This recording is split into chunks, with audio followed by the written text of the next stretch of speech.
Hey there, welcome to Inside the Wooniverse, a podcast brought to you from the corner of Fringe and Maine. I am your host, Colette Baron-Reid. Welcome to another episode of our fantastic limited edition series called Spirit and Recovery. And with us today is the wondrous Dr. Elisa Hallerman. Now, she is the founder of Recovery Management Agency and the author of Soulbriety. I love that. Soul, like Soul, Briety.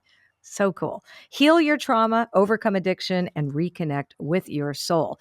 You know, at the age of 43, at the height of her wildly successful career as a top Hollywood agent, and I met her way back then, she was really at the top of her game, Dr. Hallerman left the entertainment world to step into her true life purpose. She headed back to school and she went and got her Ph.D. in somatic depth psychology, the study of bringing unconscious psychological material into the light of awareness. Wow, I'm so excited to have this conversation with you. Welcome to the Wooniverse, Elisa.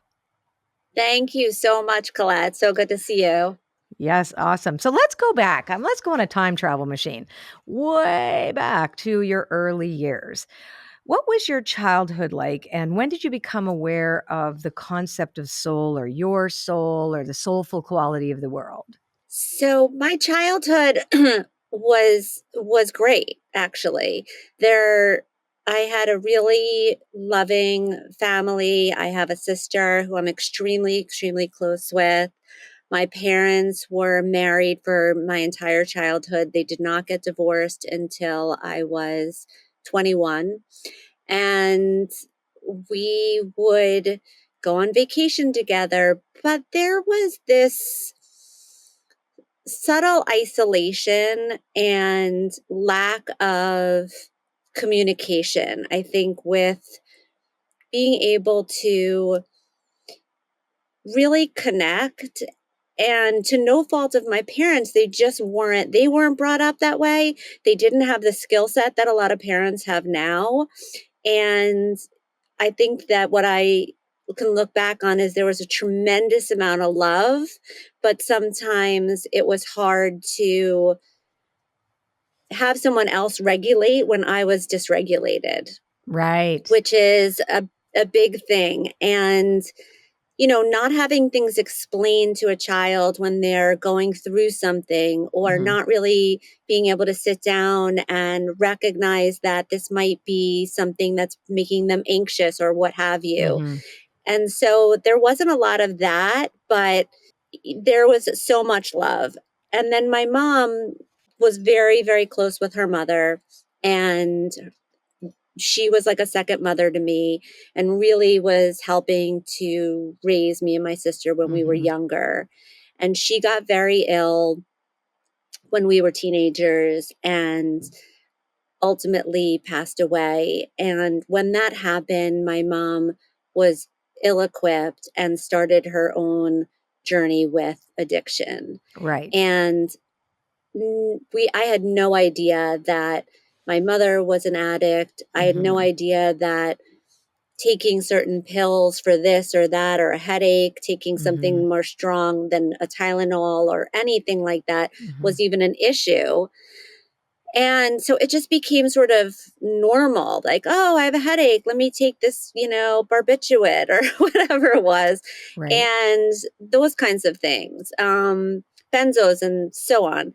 So then it really wasn't until I got sober many years later that I had 2 years sober and realized my Mhm. mom actually had an addiction problem and was able to get her sober at that time.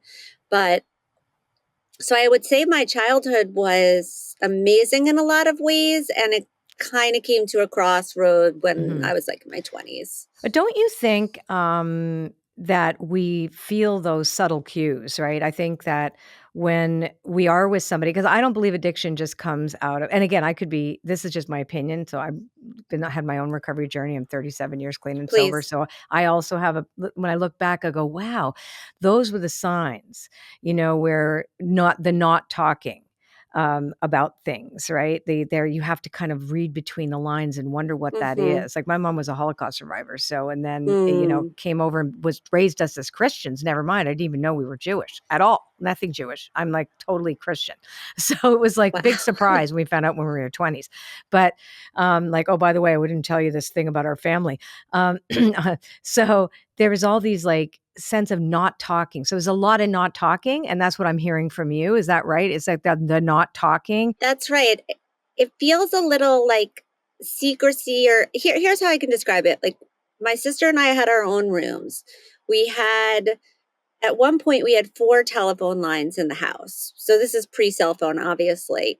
So there was everyone in the house had their own line. Everyone had their own television.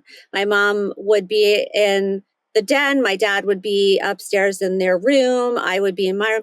And so there was a lot of subtle isolation, but Right. in retrospect. Right, of course, And because we grow up, it's normal to us. right, That's our exactly. normality, exactly. So you have your own addiction and recovery story, which I'm really curious about because you chose, I guess, in your 20s to pursue work in the entertainment industry. Is that correct? Is that when you kind of fell into that? Because you became really Yes. successful, as Yes. an agent. So I was living in New York City, and I was an attorney and living with my boyfriend and hated my job and didn't want to get married to him. And my sister was graduating from college and moving to Los Angeles. And her roommate, who was supposed to be going with her, at the last minute canceled. And she called me and said, you're not really happy anyway. Why don't you just move to LA? And I said, let's do it. Right. So I moved to LA with no plan, and I knew I didn't want to practice anymore. And a friend of a friend introduced me to the entertainment business, which I knew nothing about. This was pre internet. I had no idea even what a talent agency was. And so I took some interviews and I walked into ICM at the time, Yeah. and this is in the mid 90s, and it was young and vibrant and cool and hip and everything that you would have imagined. And I was like, yep, this sounds great, I'll do this. Yeah. And loved it right from the beginning.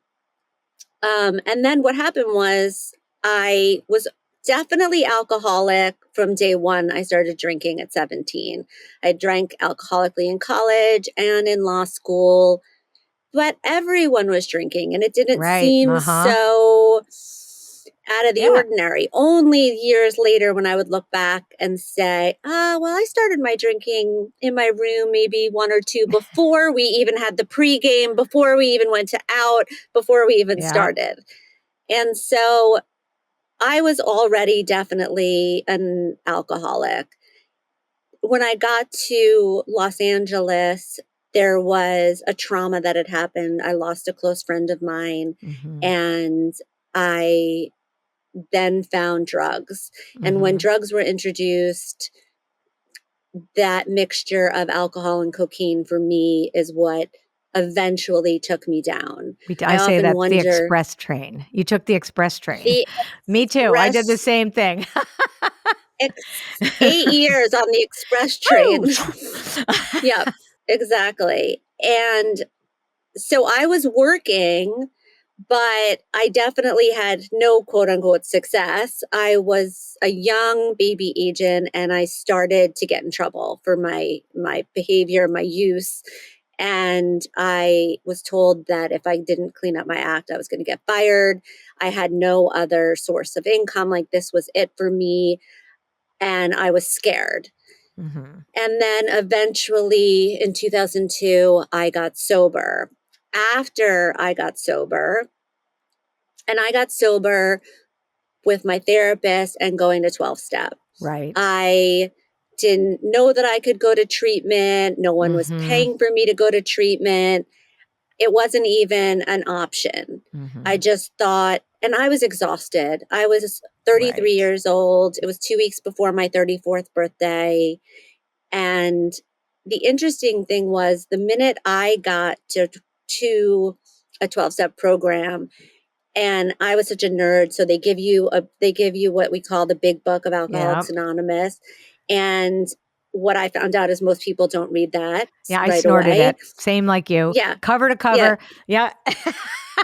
Nerding right out on every Nerding word. right out. I was like, what? And then I was like, oh, I have this, and I don't have to be a crazy person for the rest of my life and so unstable, and I can just do what they're saying, and there's answers. So I was hooked. I was like, where do I sign up? Who do I pay? Where's my membership card? What do I do? And that started my journey. And then came, the outward success Sure. of working in Hollywood and having that experience. So back to the concept of soul, right? So, Hmm. because I think that what I'd like to do then is to kind of bring the idea of soul into the concept of 12 steps, because I think it is a spiritual program, a spiritually based program. And I know personally for me, I was so destitute in terms of, I was morally bankrupt. I was a cocaine addict. When I got clean and sober, I had hit bottom. I did go to a treatment center that was available to me for women. And I don't know, I would have been dead otherwise. And coming out the other end, it is where I discovered that the soul that I always knew was there was now accessible to me. Did you have a similar experience with that? Because I think the outer experience starts to come when our soul steps in. So I did not grow up with any sort of religion. I am Jewish, but we were not practicing. And the word spirituality or soul was not in my vernacular Right. whatsoever. Zero. So I Ah, got to AA, and it was spiritual, spiritual, spiritual, higher power. And I did believe in a higher power. So that made it easier for me to jump in. mhm. How I was going to turn my will and my life over, that was another story. And the fact that I had to do it all the time, I thought I just had to do it Oh, one one time. time. Yeah. Just And I once? was like, Oh. I already did it, but it's not working. So that was confusing. But no, I had no concept of soul until I went back to school Huh. in my 40s. Right. Really, I mean, of course, the word, but for me, there was no distinction between soul and spirit. Mhm. And really, for me, after I got sober from drugs and alcohol, I just really became a workaholic and addicted to other things. And Mhm. I put down the drugs and the alcohol, but You picked up the productivity. I was in ego and all of that. And that's what led to, 5 years of being sober, thinking, oh, something's wrong. Something isn't working on the inside. And doesn't it now bring up to you, I don't know if you ever heard this saying, but that they used to tell me in the program, used to bug me because I thought, oh no, I'm in for a month. It should be good. That you have your feet firmly planted in midair in your first 5 years of sobriety. Oh, no one said that, but that Yeah. makes sense. Right? They told That me does that. make sense. Someone should have told me. Yeah. Yes. Like, don't Yes. get too big for your britches. You're going to start seeing all kinds of other addictions come up. But And I went, no, I won't. but I did have but they did say something which did strike me when I started to feel that unhappiness of Mhm. just because you get sober doesn't mean that that you're going to get everything that you ever wanted or that you're going to be Mhm. happy. You still have to do the inner work. Right. And for me, that was always my Achilles heel. Right. What's the inner work? How do you get Right. in to do the inner work? Where do you connect into that? That for me was a Missing. disconnect. Yeah, and plus you were in an environment that didn't support that kind of thinking and behavior, right? Being an agent, et cetera. It's a Right. difficult environment. So let's segue into this then when you decided, you know what, I don't want to do this anymore. There's something more. You're obviously 5 years sober at this point, right? Yes. And you're like, I don't want to do this anymore. I want to heal more. I want to understand the soul. I want to know about this inner work. So what happened was I had gone on this, I knew I needed a minute to think about everything. I went on a vacation with my dad, and I brought a whole bunch of books with me, self-help, spiritual, whatever I could get my hands on. And I read everything. And one of the things I read said, make a list of all the things that you ever wanted to do, or that you love, or that you're passionate about. So I made this extremely long list. And three of the things that were on there were, I wanted to learn more about addiction.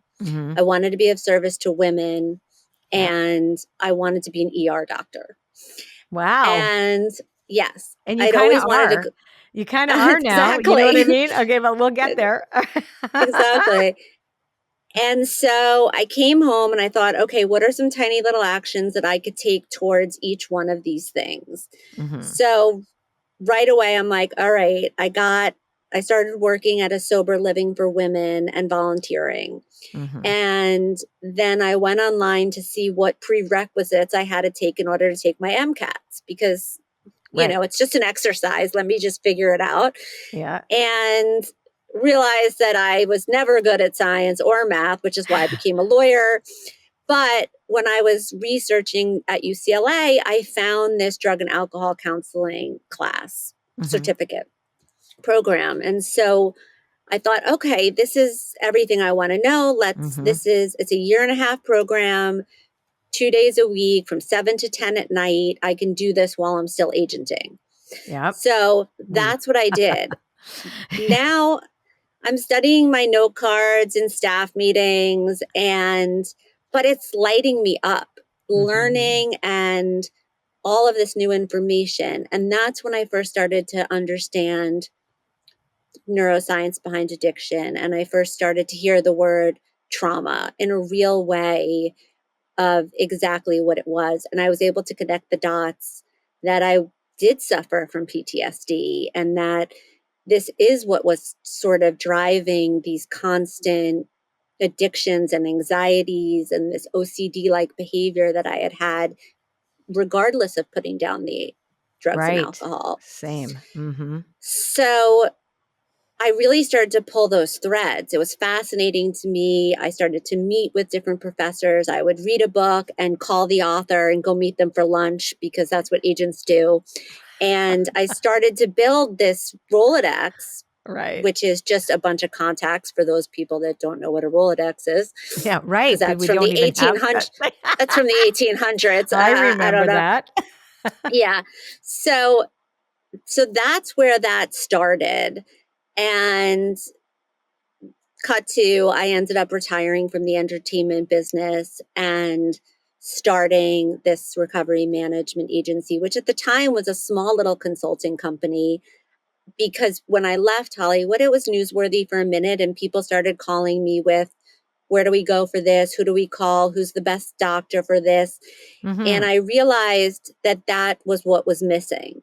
Sure. That instead of just Googling it, or asking your neighbor where their kid went to treatment, or your dentist for a good therapist, that there should be a place.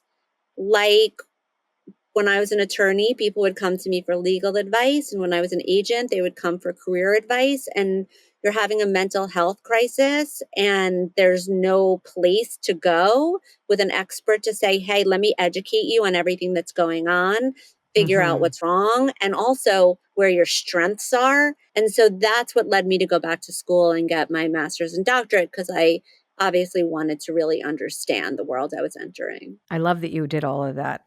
It's an interesting thing. I think when we get clean and sober, we really want to be of service. That's a similar thing. You stop being so self-centered and realize, like, oh my God, I've been set free. Who can I help?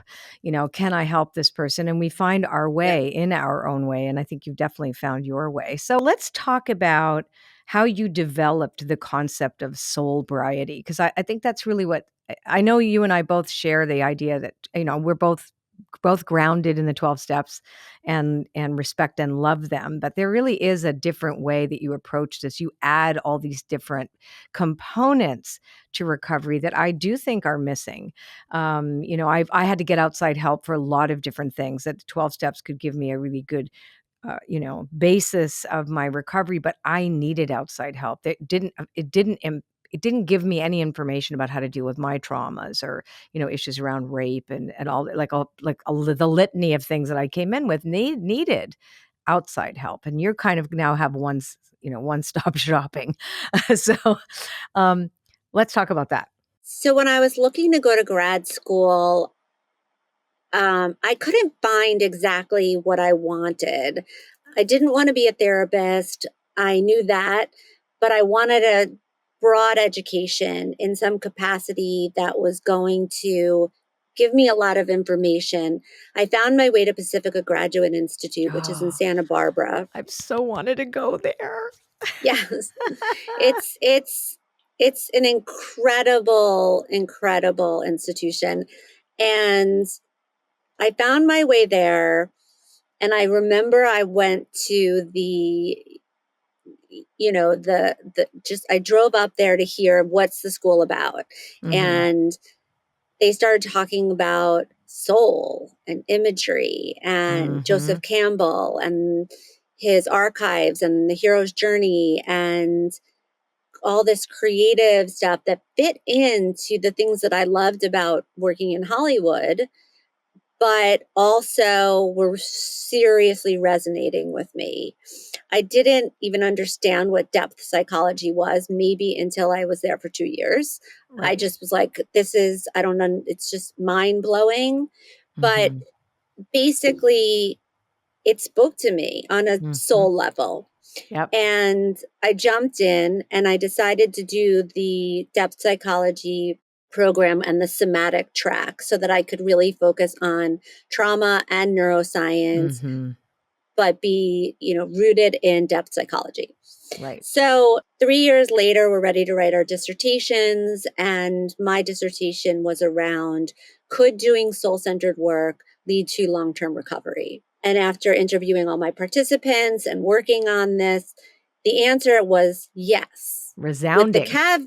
A resounding yes, with a caveat of, but they didn't know they were doing it because they didn't have the language Mhm. of soul. And that became very clear. And the other piece was that, of course, soul was showing up in different ways, but they didn't know how to dive into soul work when it wasn't just appearing organically, when the Right. unconscious wasn't just bringing itself up. But how Sure. can we proactively make what's unknown known?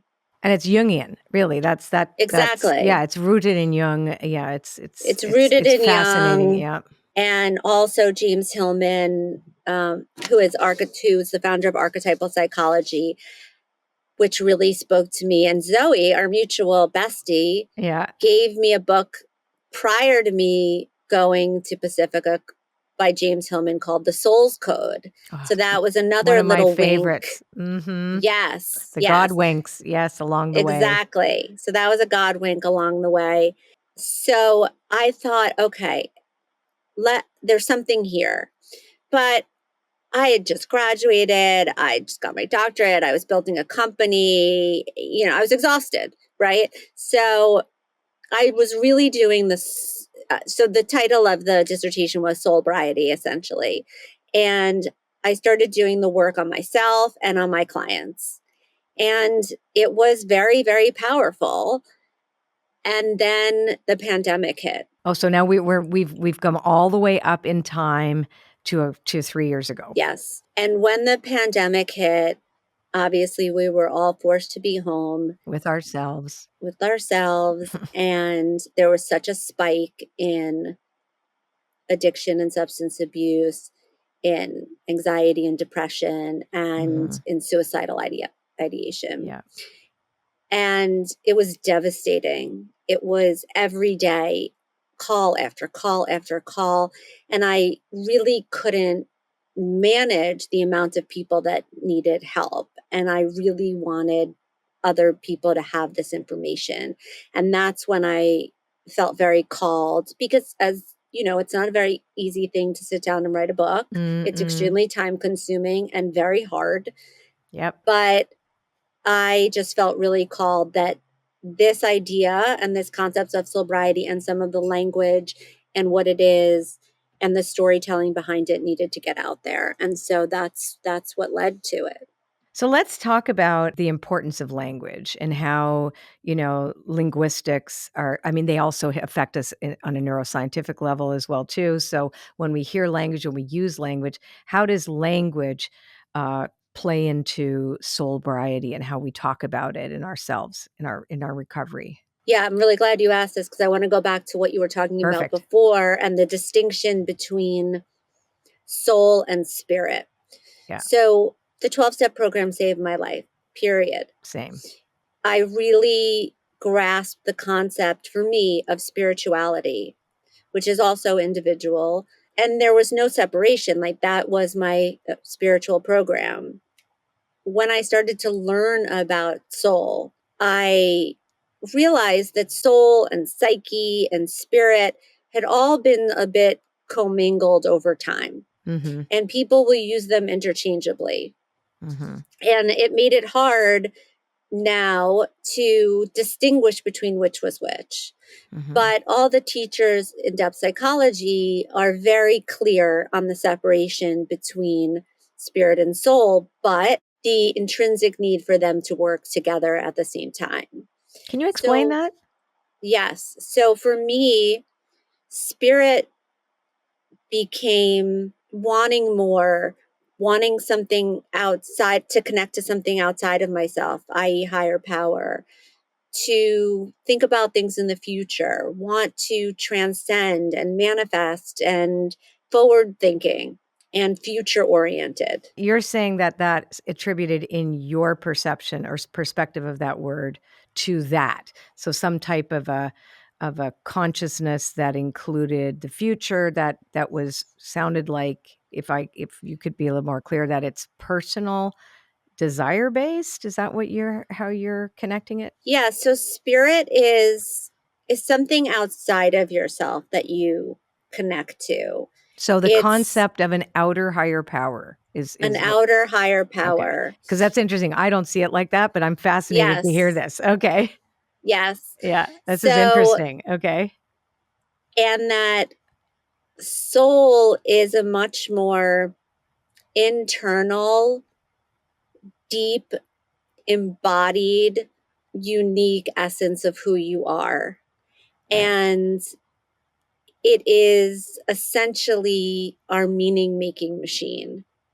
Okay, so And let me just clarify. So spirit is transcendent and the soul is inherent. It's immanent.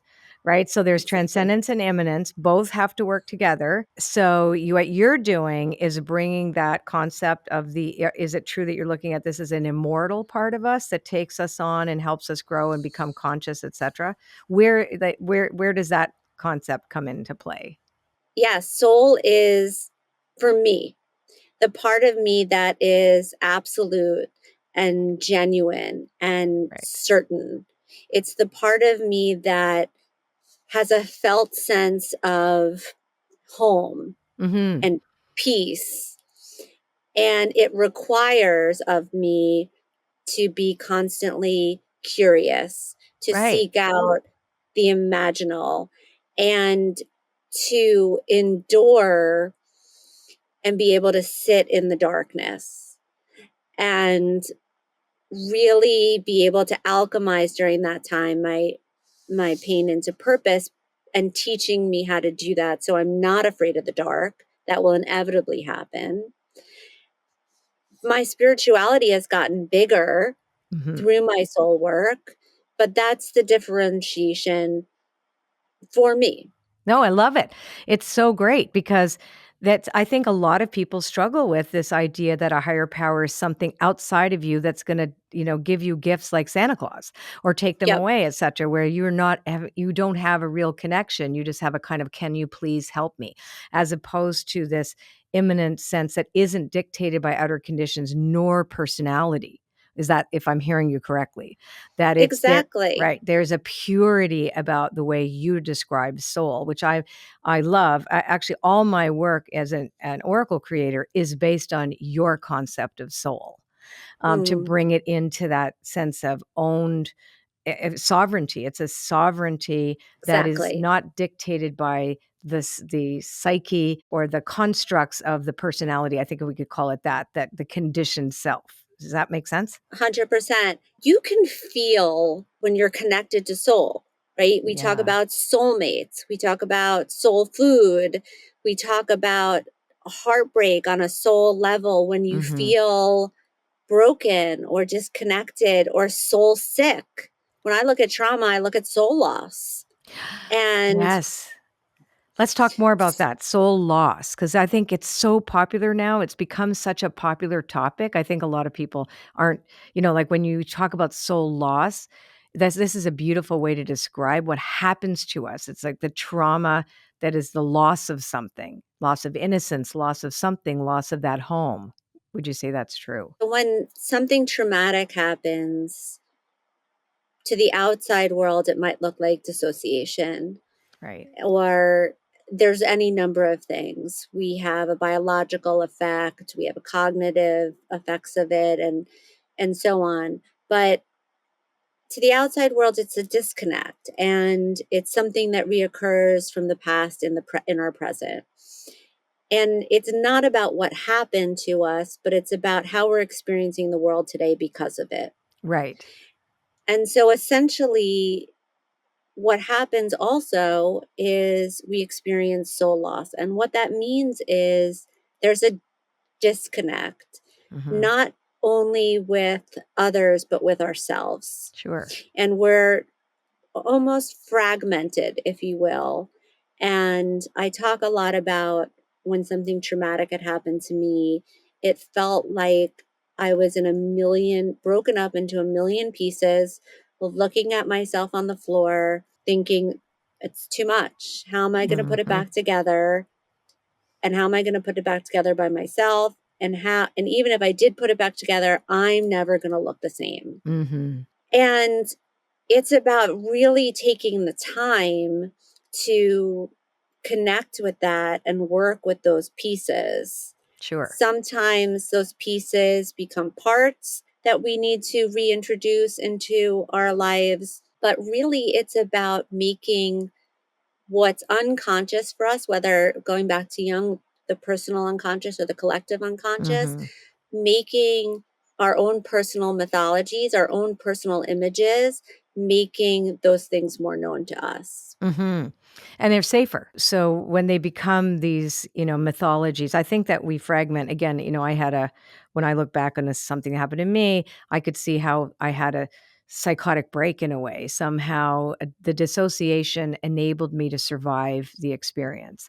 But there Mm-hmm. was there was a soul loss. When I read that you talked about this, I like no one else had ever spoke about it like that exactly. And I look back on that 19-year-old girl that I was, and I can still see that loss and all the years Mm-hmm. that it took to retrieve and make Mm-hmm. peace with and love that fragment that you spoke very eloquently about, that we become fragmented and disconnected, and yet those pieces are never lost.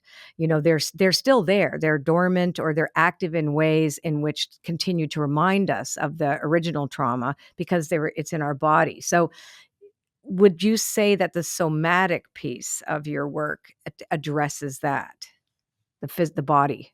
Definitely. When a client will say to me, I think I should go to treatment. I think I'm ready to go home from treatment. I think I should break up with my boyfriend. I think this.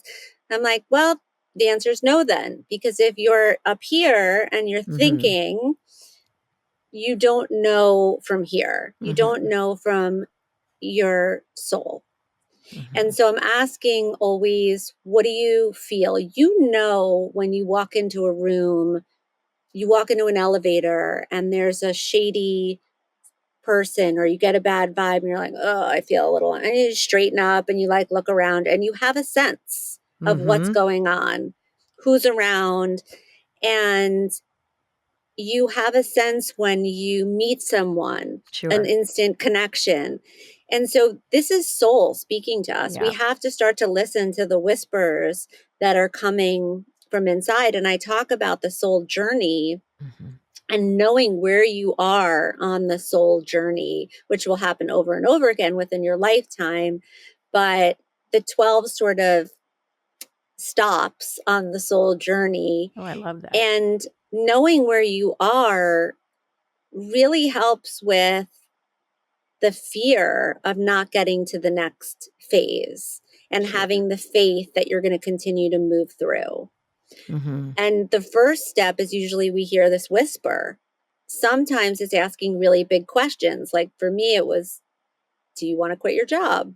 Do you Big. want to, right? Do you want to move to New York? Do you want to be in this relationship? And you're just like, shh, shh, shh. That is way, That's way too too much for big. me. Yeah. Way too Excuse me. big. What are you Yeah. thinking? Go Yeah. away. Yeah. But soul will continue to whisper and yell until a brick house falls on your head and Mm-hmm. you're stuck with, okay, now I actually must answer these questions. And isn't it true too through synchronicities? It's like, I believe the soul speaks to the body, right? So that those whispers, they aren't mental. They're expressions of a sense. They're a different kind of Mm-hmm. sense, right? There's this Mm-hmm. other sense that we have that have atrophied because our culture has never supported it. But the feeling state of the body will tell you, and it just is. It's a plunk, boof. But then you're like, excuse me, Yes. no, thank you, no, no, no, no, no, right? And then it'll come to Yes. us. Okay, well, you're not listening to the plunk and your gut and your chest and your throat. So how about I line up a sort of circumstances external to you? And I believe that, and again, because you have a background in neuroscience, so you'll understand this, that, when we have this sensation, it's not just the conditioned self that we start to see evidence in the outer world of what we're looking for. Like that's the reticular activating system of the brain. Our eyeballs are going to go for what we want evidence. Show me the evidence without Mm-hmm. being cognitive of it. But then all of a sudden, this soul self is going to go, okay, we're going to take your eyes now and we're going to show you some things. Since you're not listening to me, we're going to show you a set of circumstances. So, right, when you're called, Yeah, I love that. The other thing is we do take in information through right, our eyes, but the way we take in information in totality is from all of our five yeah, senses. And 6. so, six, Yeah. we will have a 6 senses. visceral response to something. I talk about in the book as I was getting ready to write my dissertation. I was full speed ahead. Here's the concept paper. This is what it is. I just got to get this done. I gotta move on. I gotta get this PhD and move on. And I'm jumping in and I'm writing this, and it's good. It's all right. The question's okay as it is, and it's all gonna get figured out. And boom, I fall off a ledge Right. and shatter my elbow and my right arm, Ouch. and it's a year before I can even fully extend my arm again. So no dissertation writing for Just a year, thinking and feeling. just thinking and feeling, And which was, of considering. course, exactly what I needed. That's And enforced percolation. That's you have to percolate on this I before you love can. that. Yeah. I love that enforced percolation. So you talked about that in the book about how your circumstances lined up, so you weren't listening. So, Mm-hmm. something happens, and it's not about blaming. I want to just underline that because I know a lot of people who listen think, "Oh, well, are you blaming yourself, to fall?" It's not the point. It's not about blame. We are always participating in the universe, always. So, it's just interesting in hindsight, retrospect. Like, "Oh, how interesting is that? I wasn't really listening. So Mm-hmm. I end up having to break my arm." It's not about blaming or you manifest anything. It's just about observing and being curious. I wonder what that means.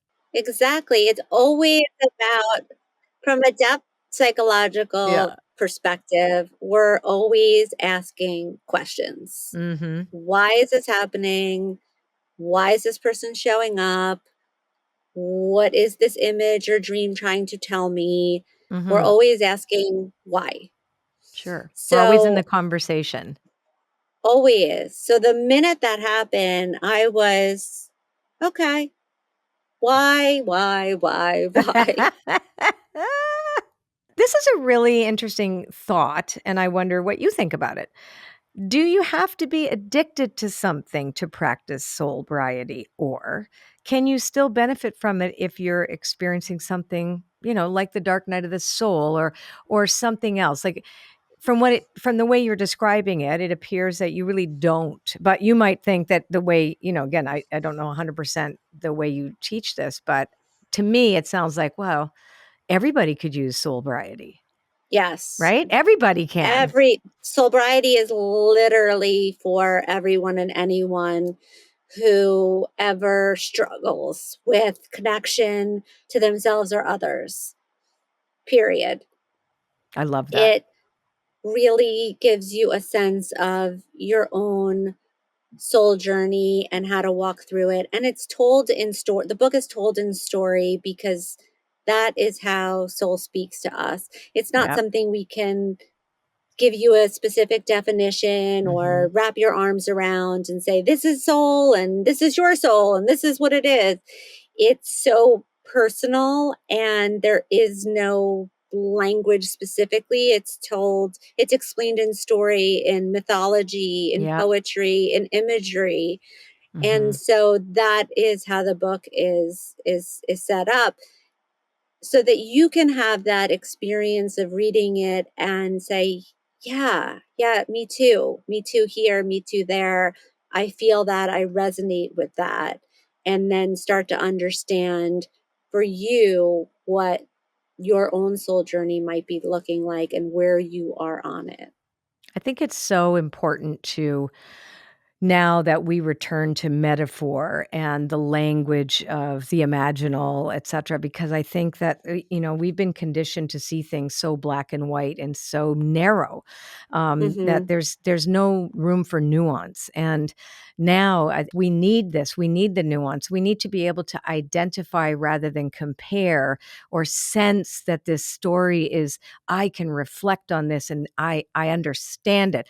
It may not be exact, but I understand the gist or the spirit of, like, I believe even stories have souls. So Hmm. for me, there's Same. home in the story, and so you actually are connecting to something that's very much alive and can communicate with you. So I love that that's the way that you've approached this. And yeah, because when I looked it over, I went, this really does sound like it's for everyone. Although I think I've always felt that way about the 12 steps too, but it's, nobody would go there and do that unless you've hit bottom. Like, I also Right. realized that I tried a couple of times. I'm like, I don't like this. Ew.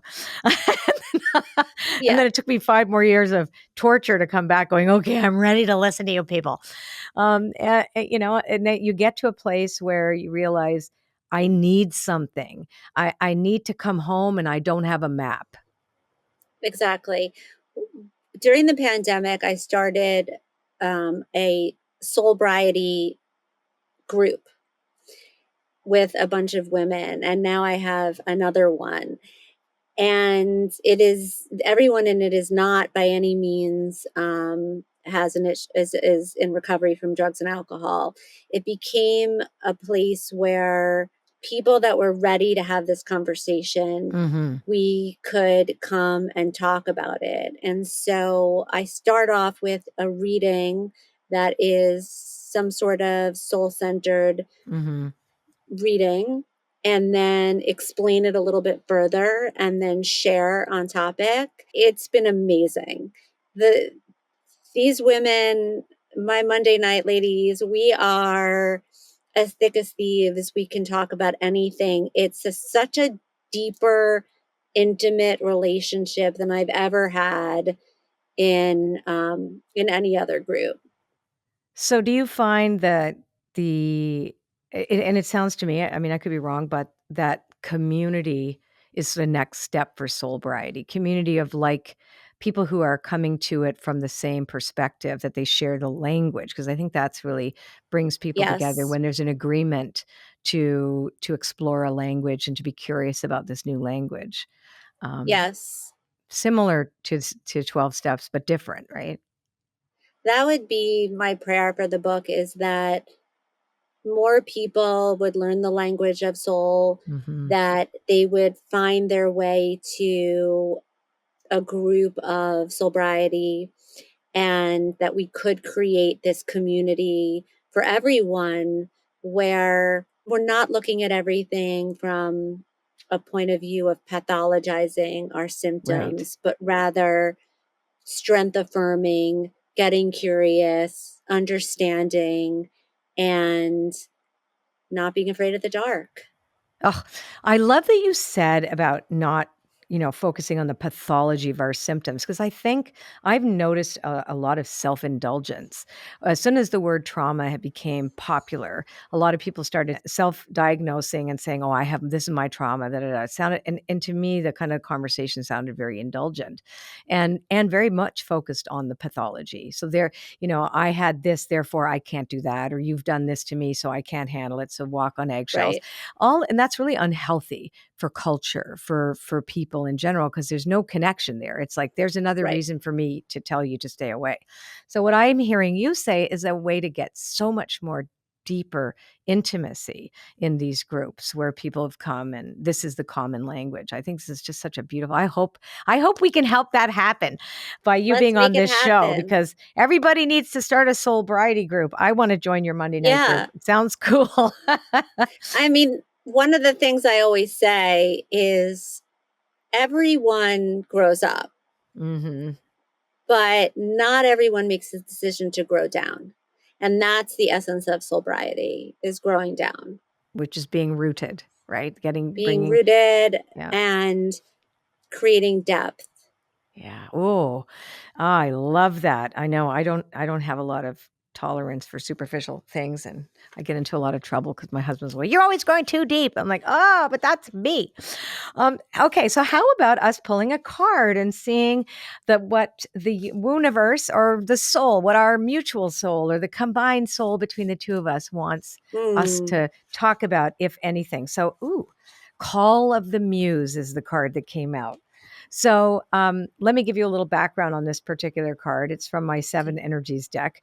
It is about communication and creativity, and so Mm, from what I feel from our conversation is that the more growing down we can do and exploring the concept of soulbriety, that would open up a huge amount of creativity for each of us mm-hmm. and capacity to, to tune into new ideas and inspiration, which really does come from the soul. Would you agree? Yes, creativity is essentially the way we talked about. How do you get in? The way in to caring for your soul and doing soul work, whether that's in your writing or some sort of art or something that you're reading or dreaming.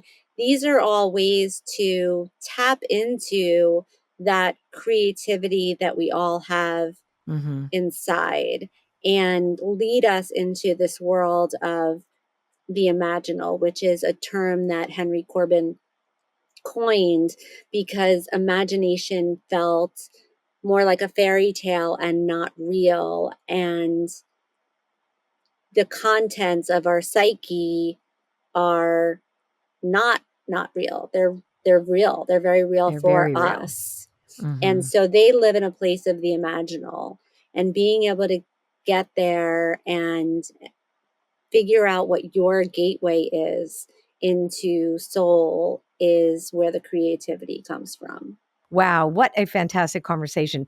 To learn more about Dr. Elisa and all of her offerings, you can visit her at drhallerman.com to find a transcript of this episode, quotes, and links to what we've been speaking about here today.